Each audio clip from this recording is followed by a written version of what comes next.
con sexos diferentes, porque el matrimonio es entre dos personas con sexo diferente, caminar durante muchos años con tantas imperfecciones cada uno, imperfecciones de ella, imperfecciones de él. ¿Cómo podemos mantener 20, 30, 40 años de matrimonio para que podamos lograr verdaderamente dejar una herencia a nuestros hijos y cuando nosotros resucitemos podamos no avergonzarnos delante de Jesucristo? Porque cuando Cristo regrese nos va a juzgar principalmente en el área de la familia. ¿Qué fue lo que a Dios no le va a interesar tanto cuántas almas yo gané o cuántas escuelas tú construiste o si fuiste más famoso que Chespirito o si fuiste más famoso que Einstein o si tuviste 4 premios Nobel? A Dios no le va a interesar nada absolutamente de eso, sino que cuando lleguemos al cielo siempre la base de su juicio va a ser con lo que nos dio. Y lo que nos ha dado a todos los hombres es una mujer. Entonces Dios nos va a preguntar en el cielo, vamos a sacar el análisis y te voy a juzgar, Juan, Pedro, Jorge, de acuerdo a lo que te di. Vamos a comenzar con tu mujer y después con tus hijos. Y después ya con tu iglesia y con tu pastorado y con las almas que hiciste y con los títulos que ganaste, con tu profesión y tu honradez o si fuiste buen ciudadano. Pero voy a comenzar, ¿cómo trataste a tu esposa? ¿Qué ejemplo le diste? ¿Me imitaste como yo los amé a ustedes? Y a la esposa también, ¿verdad? Ven para acá, Santa Rita de Casi, Juana de Arco y lo que tú quieras, vengan para acá, ¿verdad? Cómo ustedes manifestaron su conducta, ya sea que nos hayan casado o que se hayan casado, en las personas más cerca que tenemos en nuestra familia. Dice la Biblia que Cristo una vez contó una parábola que fue la de la casa sobre la roca. Todos ustedes la conocen, ¿verdad? Que había 2 hombres y un hombre construyó una casa y puso como fundamento la roca. Y otro hombre construyó su casa y como fundamento tenía la arena. Todos ustedes que tengan el conocimiento de principios arquitectónicos saben muy bien que construir sobre la arena es fatal. Como un ejemplo, hace poco en Tijuana, Baja California, no sé cuántos de ustedes escucharon, había una colonia de pura gente de la clase media alta, pero que habían construido en una colina donde no había roca. Y cuando llegaron así en las 3 de la tarde un día, más de 15 o 20 familias, sus casas estaban completamente derrumbadas. Porque vino una lluvia fortísima, erosionó todos los cimientos de la casa y en un día, en horas, perdieron sus propiedades. Dichosos los que la tenían asegurada, desde luego. Entonces, las 2 casas, Cristo dice que es nuestra vida. Y Jesús dijo en esta historia que el hombre que escucha sus palabras y las hace, el que escucha las palabras de Dios y las hace, está construyendo sobre la roca. Pero muchos de ustedes escuchan y les entra por acá y les sale por allá. Están construyendo sobre la arena. Y esta es la razón de creer. Dice en Romanos 10, porque si confiesas con tu boca y crees en tu corazón. Entonces no simplemente basta decir, creo en Cristo y creo en la Virgen María y creo que nació en Belén y creo que murió en una cruz, sino que tenemos que hacer lo que Cristo dice. Y solamente al actuar, al compararnos verdaderamente con lo que la Biblia dice y actuar conforme a la Biblia, estamos nosotros verdaderamente seguros de que hemos creído y de que tenemos la salvación. Pero si tú tienes 3 años en Cristo, 4 años en Cristo, 10 años en Cristo, tu vida no ha cambiado. A tu esposa la sigues tratando igual. A tus hijos no han visto un cambio en tu actitud hacia ellos. Tus trabajadores en tu compañía o en tu taquería de hamburguesas o de tacos que tienes o de la fábrica X o en tu bufete de abogados, en tu consultorio médico, las enfermeras, el personal no se da cuenta que eres diferente a todos los demás. Entonces, ¿qué cristianismo estamos viviendo? Muy bien, vamos a ver aquí en Génesis 2 la formación y el significado del matrimonio. Y comenzamos en el versículo 18. Y dijo Jehová Dios, no es bueno que el hombre esté solo. Le haré ayuda idónea para él. Dios había creado ya todas las cosas y Adán había sido puesto en el huerto del Edén para que lo cultivara, para que lo protegiera. Le dio la advertencia: de ese árbol no vas a comer, Adán. Y de repente, desde la perspectiva de Dios, no de nosotros, ni de la doctora Amor, ni la doctora Corazón, ni de Walter Mercado, ni de ningún astrólogo, ni de ninguna sexóloga, sino que Dios, desde su perspectiva, nos da su opinión. De acuerdo a Dios, no es bueno que el varón se quede solo en la vida. No es bueno que un hombre esté solo. Necesitamos una mujer. ¿Por qué? Porque dice aquí: le haré ayuda idónea para él. En otras palabras, el hombre sin la mujer no tiene ayuda. ¿Qué tipo de ayuda? En otras palabras, nos está diciendo Dios a los varones que estamos incompletos sin una mujer. Estamos incompletos. Hagan de cuenta que es una naranja que se parte a la mitad. Entonces, nosotros somos la mitad de una naranja y la mujer es la otra mitad. Entonces, en el momento en que nosotros nos unimos con una mujer, y desde luego vamos a ver las características que tiene que tener esta mujer, etcétera, etcétera, y si no las tiene, ya te casaste, ya te amolaste, desde luego, porque ahora sí ya estás casado. Vamos a ver también lo del divorcio hoy en la tarde.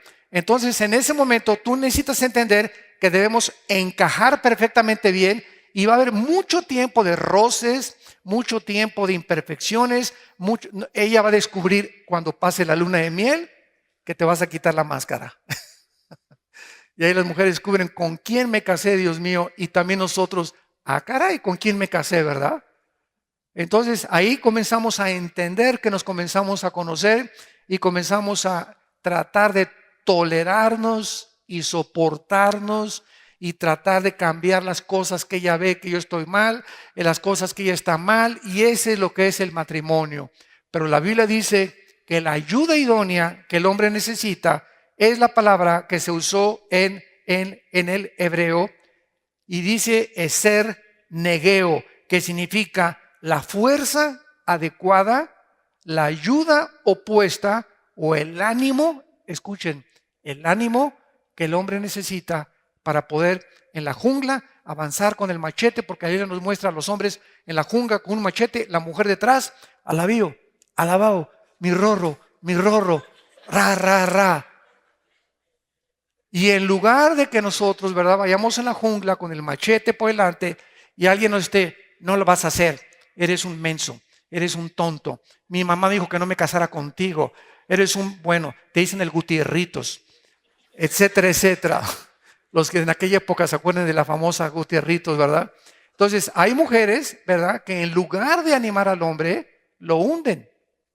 Y quéjese, etcétera, etcétera. Dice Proverbios 14:1, la mujer es sabia, edifica su casa, la necia con sus manos la derrumba.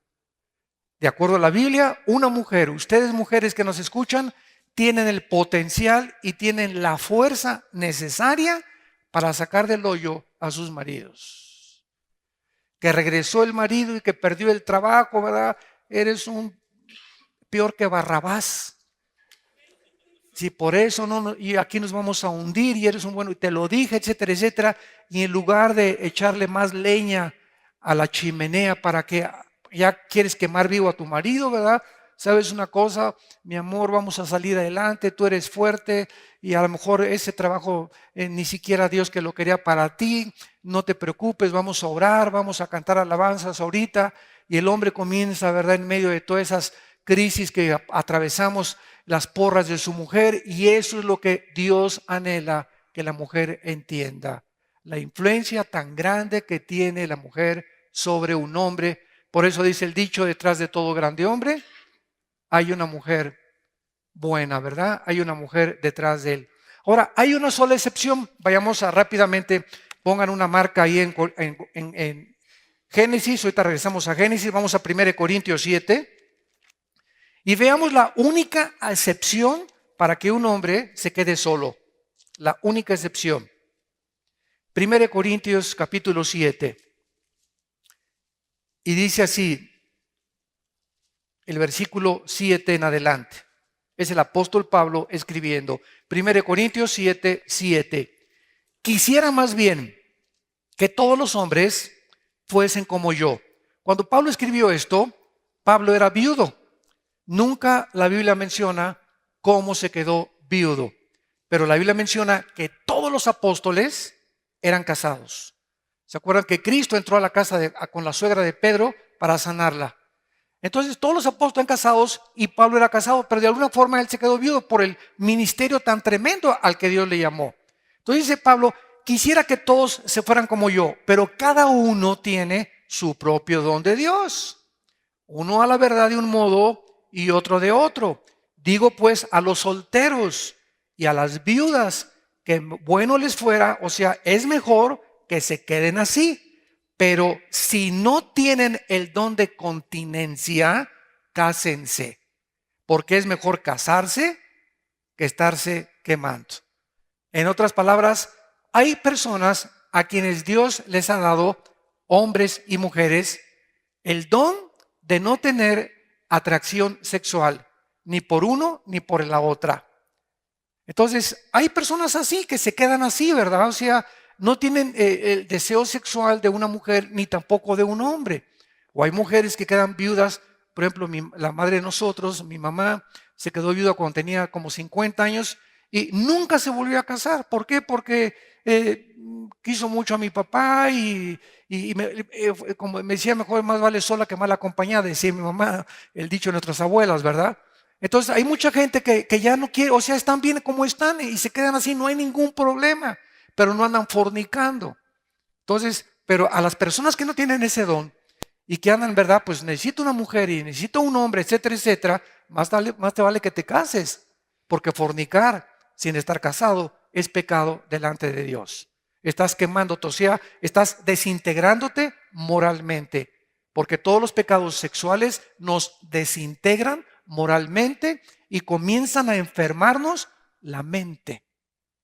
Todo aquello que es negativo, que va contra las leyes de Dios, afecta a las neuronas del cerebro. Esto es increíble, de qué forma actúa la maldad en el cuerpo humano, emocional y físicamente.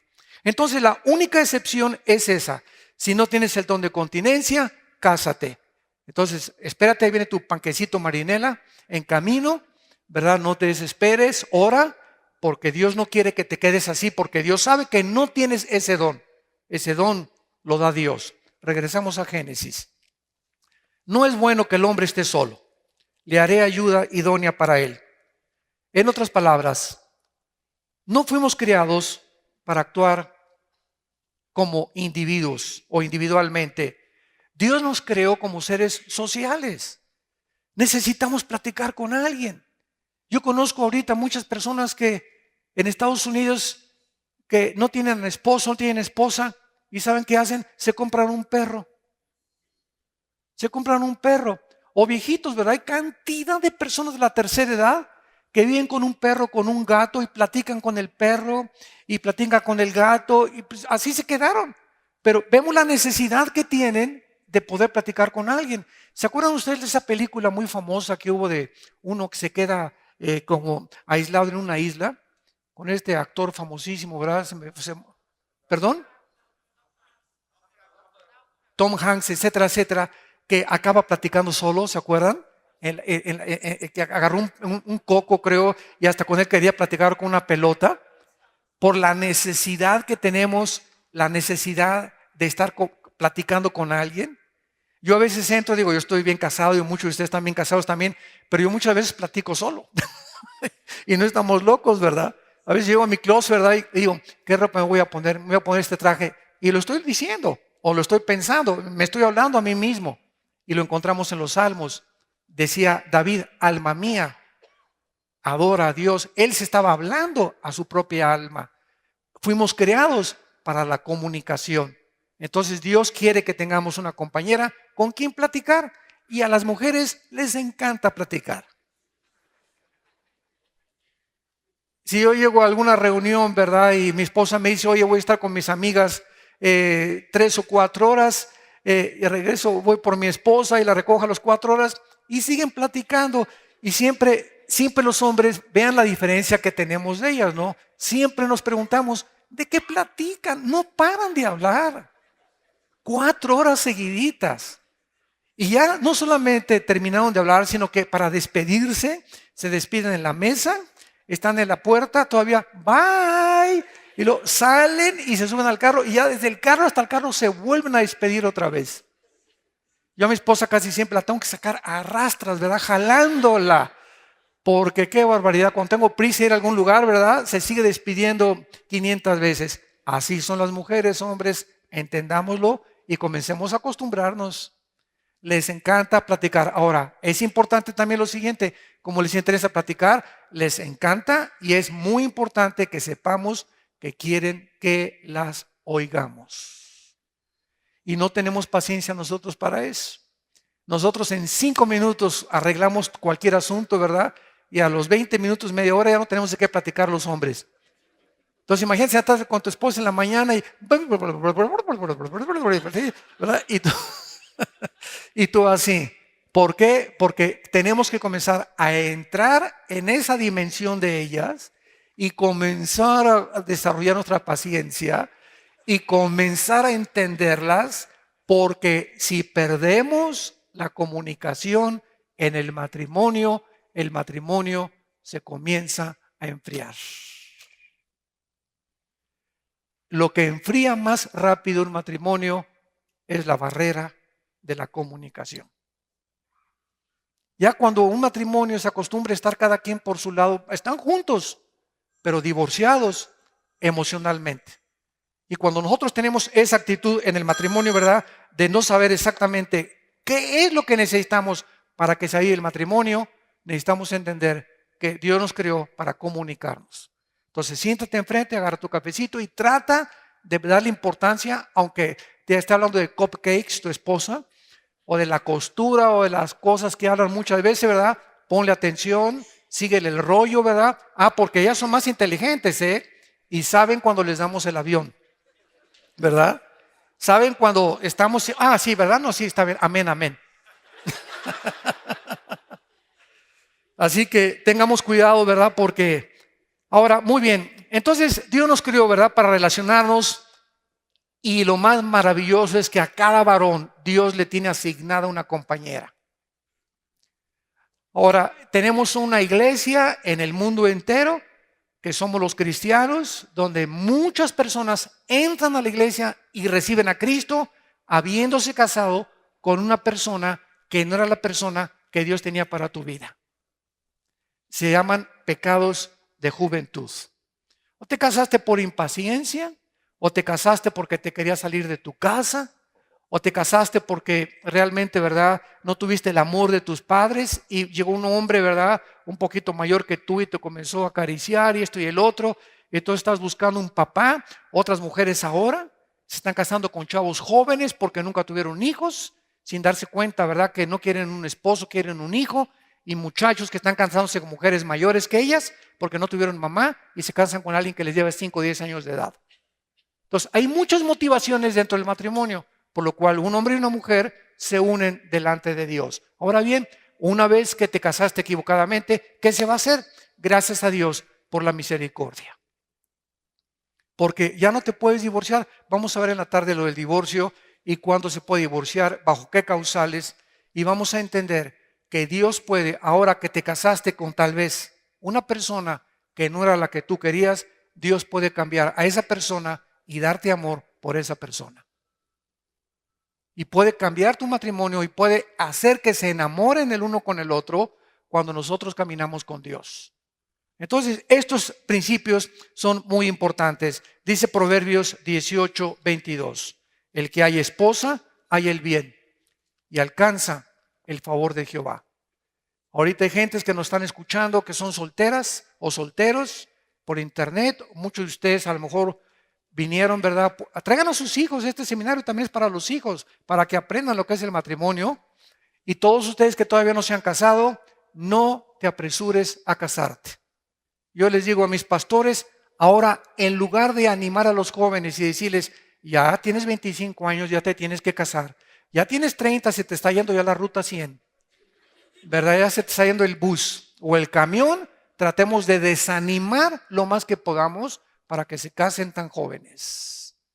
Porque de acuerdo a las estadísticas, en Latinoamérica, de acuerdo a la Organización para la Salud, el 70% de los divorcios actualmente, desde el año 2008 al 2014, entre jóvenes de 18 a 23 años de edad, fue porque se casaron antes de tiempo. Se están divorciando el 70% de las parejas entre 18 y 23 años de edad. Porque son muchachos, o sea, un hombre, escuchen esto, la mujer a los 12 años está lista para casarse a los 13 años de edad.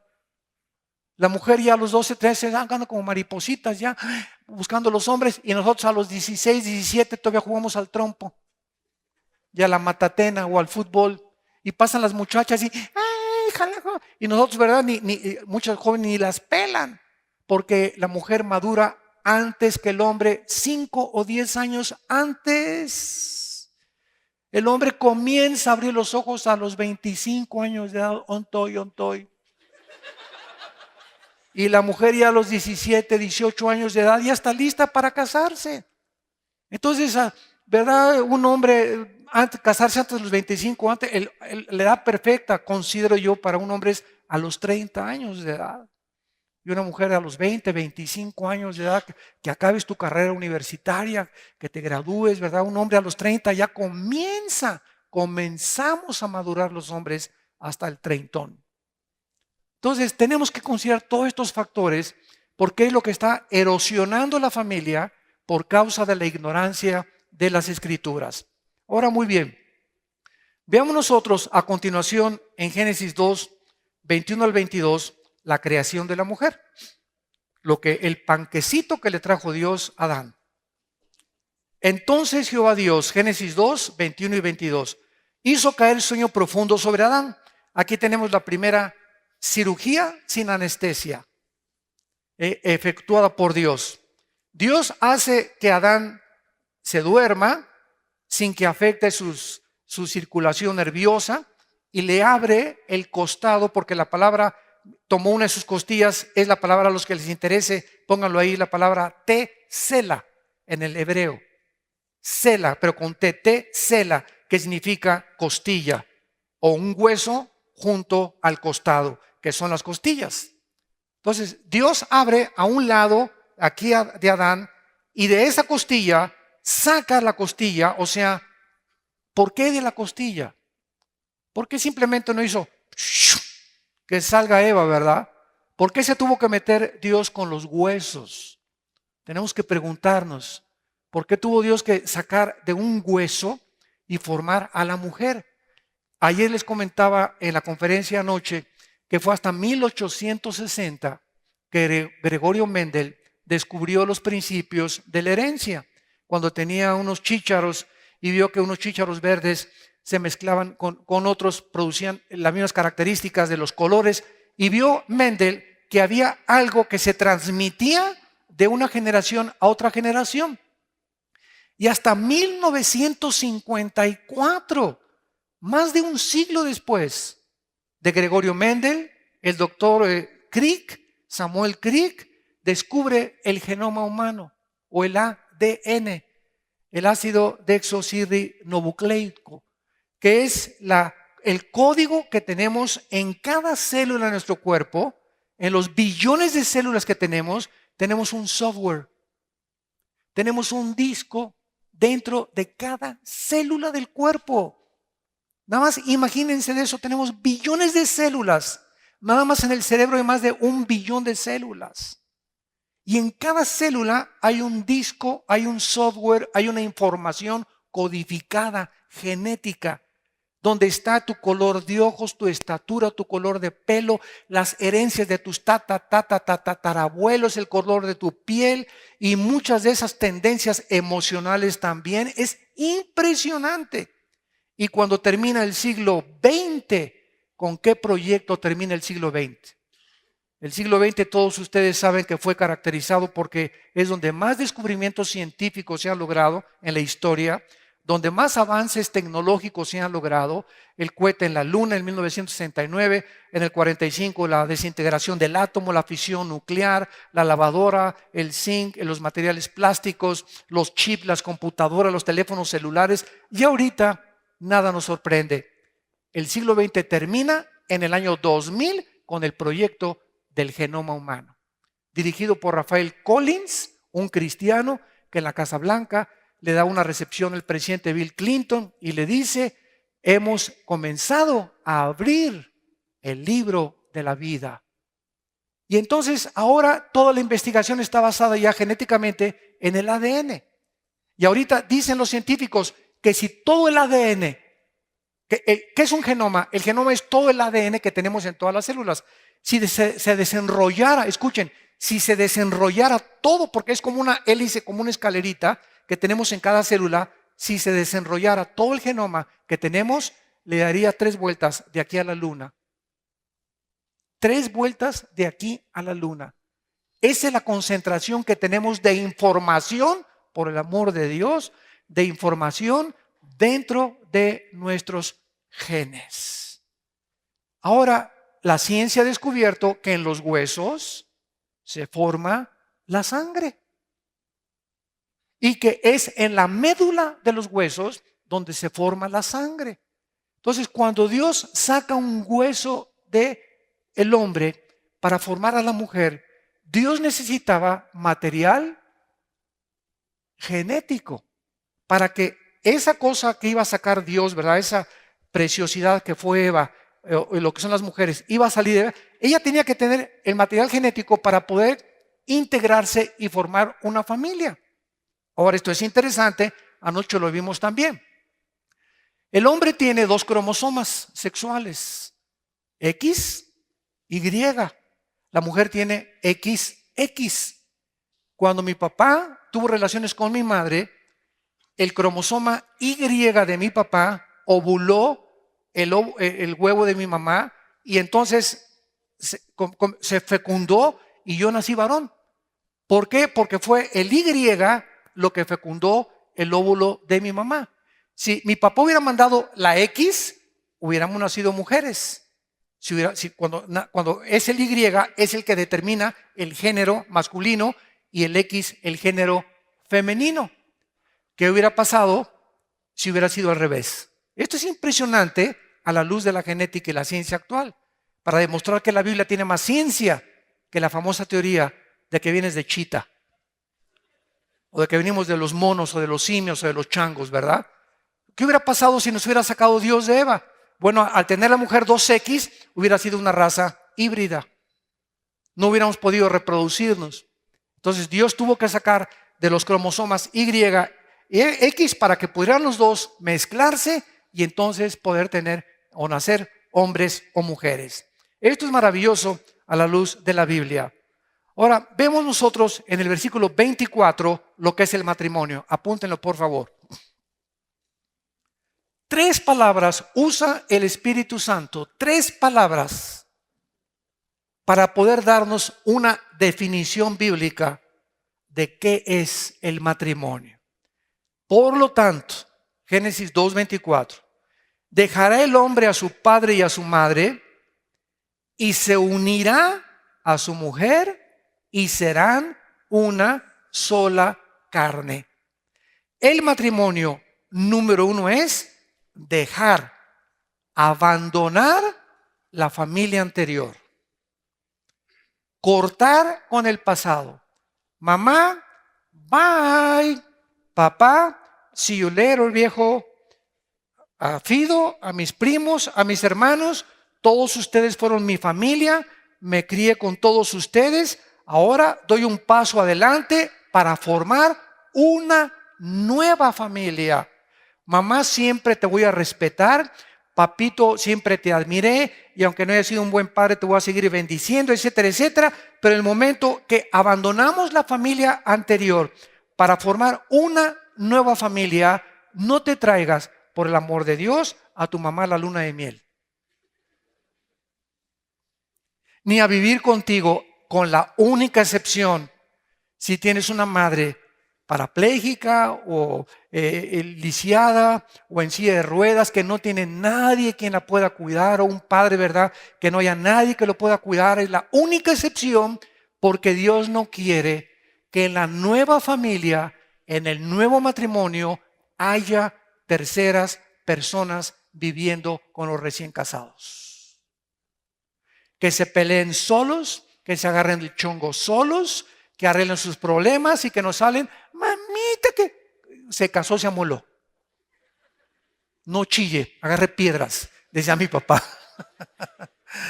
Entonces, esto es importante, ¿verdad? Para que nosotros lo podamos entender. Los padres debemos de prepararnos, por lo tanto, emocionalmente, para entregar tarde o temprano a nuestros hijos a su destino.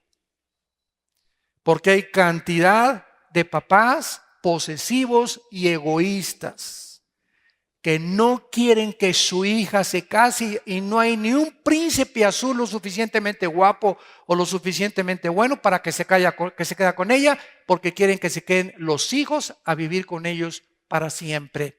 Y este sentimiento de posesión es pecado, porque nuestros hijos son prestados. Y tarde o temprano tienen que abandonar el hogar. En segundo lugar, el matrimonio es unirse, es una unión.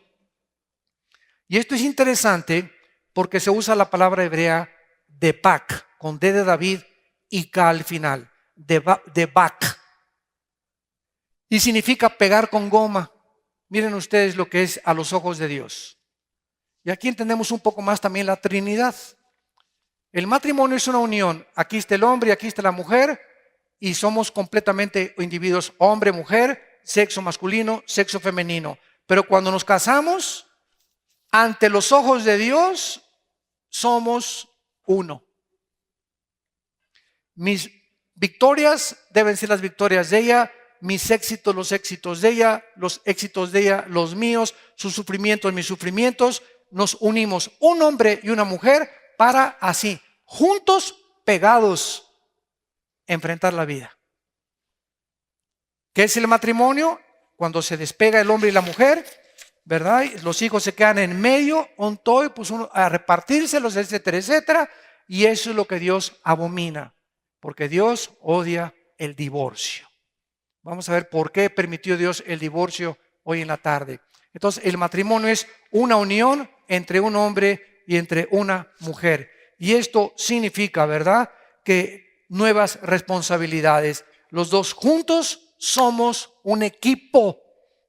No estamos en competencia.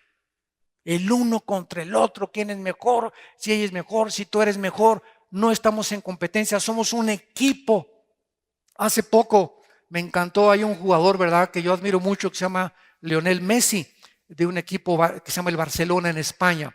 Y este jugador nació enano, o tenía en sus genes el que si él crecía iba a ser enano. Y entonces de Argentina se lo llevaron a España cuando era niño, y uno de los Barcelona lo adoptaron y lo llevaron con los mejores doctores en Suiza y en Europa, y no sé qué le inyectaron a Messi, pero ya creció hasta 1,68. Y este muchacho, ¿verdad?, de 1,68 ahora ha sido el mejor jugador en los últimos años, con los más trofeos que le han dado, etcétera, etcétera. Y lo que caracteriza a este muchacho más que cualquier otra cosa es su humildad. Nunca se pelea con nadie, nunca protesta con nadie, nunca reclama nada, ¿verdad? Nunca presume de nada, comparado con otro del Real Madrid, que ya saben quién es, ¿verdad?, que le acaban de dar el último trofeo de oro, ¿verdad?, y que es todo lo contrario, ¿verdad? Y cada vez que mete un gol, ¿verdad? Me reservo su nombre, no, ustedes ya se lo saben. Pero este Messi, cuando le preguntaron hace alguna semana que cuál era la razón por la cual le metía tantos goles, y dijo: porque trabajo en equipo. El Barcelona somos como hermanos, estamos tan comunicados. Dice: yo con Iniesta, con Marcelo, ¿verdad?, con todos los que trabajamos ahí con el equipo, con Suárez, el que acaba de entrar, que es de Uruguay, estamos así como telepáticamente, nos conocemos tan bien durante tantos años que yo sé exactamente dónde va a estar cuando le paso la bola. Entonces no es mi mérito, dice él, es el mérito del equipo. Y esto es lo que Dios quiere que entendamos en el matrimonio. Si el hombre llega a destacar, es porque su esposa estaba detrás de él. Si ella llega a destacar, es porque el esposo le ayudó a destacar. Y así tenemos grandes parejas. Una pareja que a mi esposo y yo admiramos mucho es la cantante Céline Dion, una francesa que yo creo que canta igual que Los Ángeles. Cuando canta junto con Bocelli, ¿verdad? Es, bueno, es la mejor cantante del mundo. Alcanza una tesitura casi de un do de pecho, etcétera, etcétera. Y está casado con un hombre que le lleva 25 años. Pero ya le entrevistaron en Francia y dijo, ¿cómo es posible que tú hayas administrado tu vida por el esposo que tengo? Ha sido mi esposo, mi amante, un padre, mi director técnico, etcétera, etcétera. Él está detrás de ella y él la ha empujado para que ella resalte delante del mundo. Un hombre completamente muerto a sí mismo, que su esposa destaque. Entonces a ella le tocó, ¿verdad?, ser el artista, y hay veces que a él le toca ser el artista, pero el problema es cuando nosotros entramos en competencia. Somos unidos como un equipo para luchar juntos delante de Dios. Y en tercer lugar, el matrimonio, dice la Biblia, serán una sola carne. Esto nos habla que en el matrimonio hay una unión no solamente espiritual, una unión intelectual. Un científico no se va a casar con una bailarina. Un doctor no se va a casar con una cantante, ¿verdad? Un abogado no se va a casar con un artista de cine.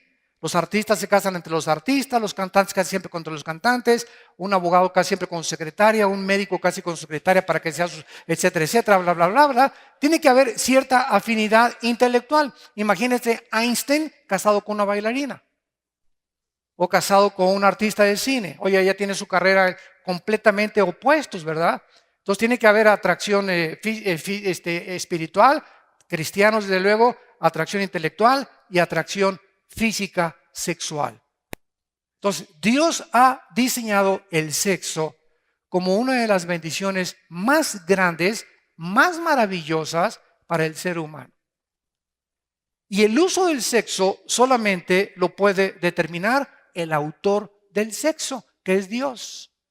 No la doctora Corazón, ni los psicólogos, ni los psiquiatras. Nadie puede tener la autoridad para determinar ni hablar acerca del sexo. Como ahora en la televisión hay entrevistas a doctores expertos en el sexo. Hágame el favor nada más, ¿no? Cuando es Dios el que sabe cómo funcionamos. Y el único que puede poner las limitaciones para que usemos el sexo. Y la única dimensión en la cual Dios determinó que el sexo funcionara es única y exclusivamente dentro del matrimonio.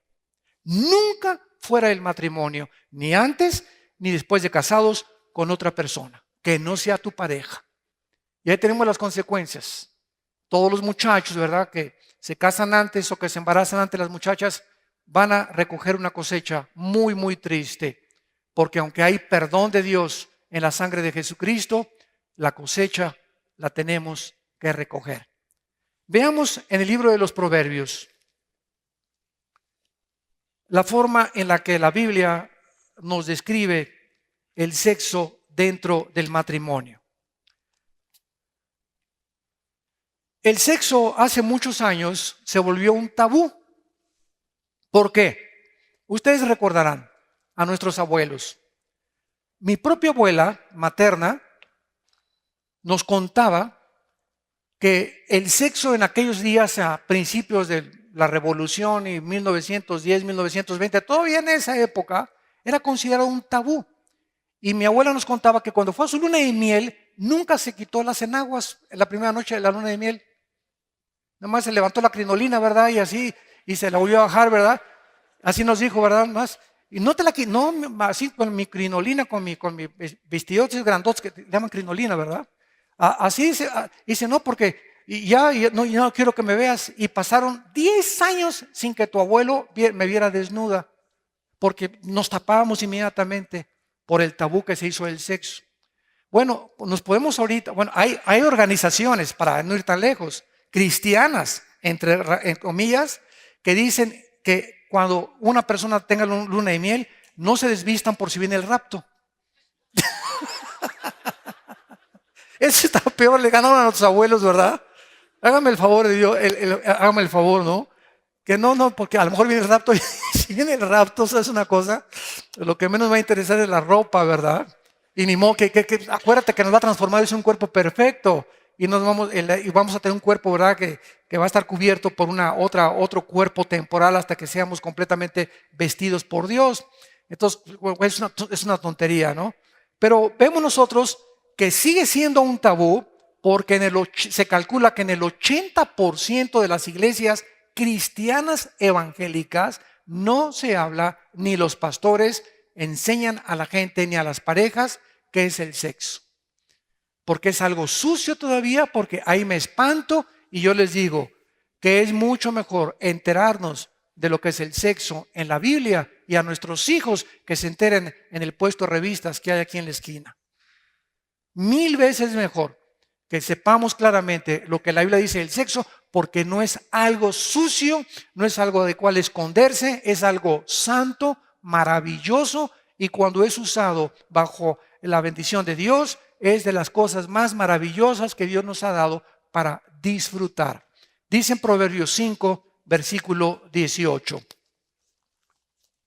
Proverbios 5, versículo 18. Sea bendito tu manantial y alégrate con la mujer de tu juventud, como sierva amada y graciosa gacela. Sus caricias te satisfagan en todo tiempo y en su amor recréate siempre. Esta palabra recréate, shagá, en el hebreo significa embelésate, déjate seducir por ella, por tu esposa desde luego. Y aquí se nos está mostrando, ¿verdad?, que el rey Salomón, que escribió esto, nos dice lo siguiente: Dios creó a la mujer con zonas erógenas excitables. Fue Dios el que puso esas zonas en la mujer y Dios creó a los hombres con zonas erógenas excitables también. ¿Excitables por quién? La esposa excita al hombre, la mujer excita a la mujer, para que cuando ellos se junten bajo la bendición de Dios en el matrimonio, disfruten. Yo siempre he dicho que cuando estamos, ¿verdad?, no solamente en la luna de miel, cuando una pareja cristiana tiene relaciones, los ángeles están desde arriba, alabío, alabao, alabim bomba. Porque la Biblia dice, ¿verdad?, Hebreos 13:4, si no me creen, honroso sea el matrimonio sin mancilla, pero a los fornicarios y a los adúlteros los juzgará Dios.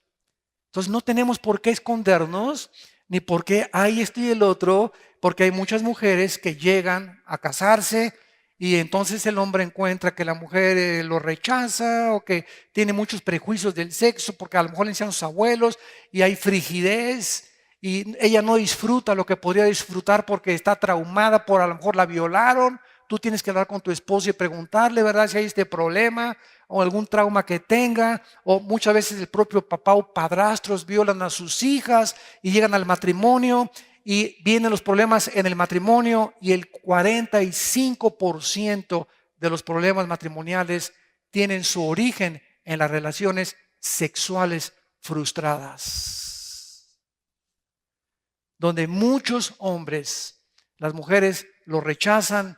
Y yo no estoy justificando el adulterio, pero dicen Cristo en Mateo 19 que cuando una mujer rechaza, ¿verdad?, a un hombre, lo empuja al adulterio o viceversa. Y dice en 1 Corintios 7, lo vamos a ver, que es un deber dentro del matrimonio las relaciones sexuales. Es un deber. Veámoslo en 1 Corintios capítulo 7. Es muy importante esto de poder asimilar. 1 Corintios 7, versículo del 1 al 5. 1 Corintios 7, del 1 al 5. En cuanto a las cosas que me escribisteis, bueno le sería al hombre no tocar mujer. Pero a causa de las fornicaciones, cada uno tenga su propia mujer y cada uno tenga su propio marido. El marido cumpla, es un deber, cumpla con la mujer el deber conyugal y asimismo la mujer con el marido. La mujer no tiene potestad o no es dueña de su cuerpo, sino el marido. Ni tampoco el marido es dueño o tiene potestad sobre su propio cuerpo, sino la mujer. Vamos a detenernos aquí. Cuando yo me caso, el cuerpo de mi esposa ya no es de ella, es mío. Y cuando yo me caso, mi cuerpo ya no es de Panchita, ni de Blanquita, ni es de mi esposa. Les decimos a los 2 billones de mujeres, adiós, y ella a todos adiós, ¿verdad? Ya no estamos en el mercado. Ya nos salimos del mercado, ahora nos pertenecemos el uno al otro. Nos entregamos el uno al otro. Y dice el versículo 5, no os neguéis, no se nieguen. Y está hablando de las relaciones sexuales. No te niegues el uno al otro, a no ser la única excepción por algún tiempo. 1 semana, 2 semanas, hay otros que tienen 3 meses y ya están arañando las paredes. No, es que mi esposa, ¿verdad? Hace 6 meses que nanay. Y muchas mujeres usan el sexo como un látigo. Ah, sí, pues ahora nada de nada. Ahora se duerme en el suelo. A no ser por algún tiempo de mutuo consentimiento para ocuparse sosegadamente en la oración. Y vuélvanse a juntarse el uno con el otro. ¿Por qué? Para que no los tiente Satanás a causa de que no tienen relaciones sexuales. A causa de la incontinencia. Entonces, qué importante es que las mujeres lo entiendan, que los hombres lo entendamos también. Ahora, si tu esposa te rechaza, vuelvo a insistir, y tienes problemas, los pastores estamos para ayudarlos, ¿verdad? Y abran su corazón y Dios nos libre cuando alguna pareja nos cuenta algo y tú te enteras que se lo contamos a alguien, jamás le vuelvas a contar a ese pastor o a esa persona nada de tu vida. Porque si en un pastor no hay integridad y discreción para guardar solo él los problemas de todas las ovejas, no podemos ser llamados hombres de Dios. Entonces, qué importante es que vayas a buscar consejería. Pastor, ¿verdad? Desde luego que los pastores, los hombres, yo nunca le daré consejo a una mujer sola. Mi esposa lo sabe. Y siempre lo digo en todas las reuniones de pastores que yo tengo. No nos atrevamos nosotros los pastores a dar consejos a mujeres solas. Que una mujer tiene problemas, que mi esposa esté conmigo. O me agarro una viejita o una mujer grande de la congregación que me acompañe. Pero nada que meto en mi oficina a una mujer sola, nunca, y menos jóvenes. Mucho menos. Mucho menos subir a una muchacha a tu carro si es una muchacha soltera y tú eres casado. ¿Que está lloviendo? Pues mójate. O te voy a Urrera y te compro un paraguas, ¿verdad? Tenemos que poner un cerco, ¿verdad? Tenemos que entender que el espíritu está presto, pero la carne es débil. ¿Por qué vamos a jugar con el pecado? ¿O qué ya te crees tan santo? No, ¿sabes una cosa? Que la carne es débil. Entonces, ¿qué pasa? He tenido yo problemas, ¿verdad? El otro día estuvimos en Colombia hace algunos meses y en Panamá se acercaron unos pastores y la esposa, ¿verdad? Ay, hermano, pues es que sí, llega la hermana con el pastor y le dice el pastor y la mujer, ay, hermano, y joven, a ver, aquí acueste, ella aquí, cheque. Y el pastor, ¿verdad? Yo aquí la consuelo, mi ovejita, ¿verdad? Aquí me llora en el hombro. Cuidado con esas cosas. No es que es un pastor muy amoroso. Tómala, qué amoroso, ni qué amoroso. Es un pastor tonto que no sabe que al tocar a una mujer y abrazar a una mujer joven, ¿verdad? Ya a las viejitas abrázalas todo lo que quieras a las viejitas. Pero no podemos jugar con eso, ¿verdad? Porque la carne es débil. Entonces la Biblia nos muestra, ¿verdad? Que es importante tener un matrimonio sexualmente saludable. Entonces, si tu mujer tiene problemas, no, ya no me quiere, no es que no te quiera. A lo mejor ella está sintiéndose que nada más para eso la quieres. Y nada más la abrazas cuando vas como el salto del tigre a la cama. Y no cuando mi amor, te quiero. La mujer necesita romanticismo para una relación saludable. Prender la música. Si está muy cansada, déjala. Que la lavadora, que los niños, déjala descansar, ¿verdad? La mujer necesita estar completamente descansada físicamente. Llévate algún día a cenar, ¿verdad? Una copita de vino tinto, nada más una copa, no toda la botella, etcétera, etcétera, ¿verdad? Y llegan y a platicar una música romántica y a platicar, etcétera, etcétera, y se crea una atmósfera que es importantísima para poder tener relaciones y no que es solamente a rajatablas, como decía mi abuelo, ¿verdad? Porque la mujer lo siente, son más sensibles que nosotros entendamos los varones. Entonces la mujer sabe cuando solamente la quieres para eso. Y cuando no la consideras, no la tratas bien, no eres caballero, no le regalas dulces, chocolates, no le flores, no le dices que la amas. Entonces la mujer reacciona con frigidez. Entonces ya sabe que nada más es para eso y verá y se acabó y se punto y como si se comiera una concha, la remojas y te la comes en la boca. Exactamente así dice Proverbios. Entonces, si no entendemos eso, no funcionamos sexualmente y no hay bendiciones de Dios. Y si no funciona sexualmente bien nuestro matrimonio y no funcionamos en la comunicación y en el amor, esta es la razón de tantos problemas que estamos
Lost in a sea of stars where your whispers take flight.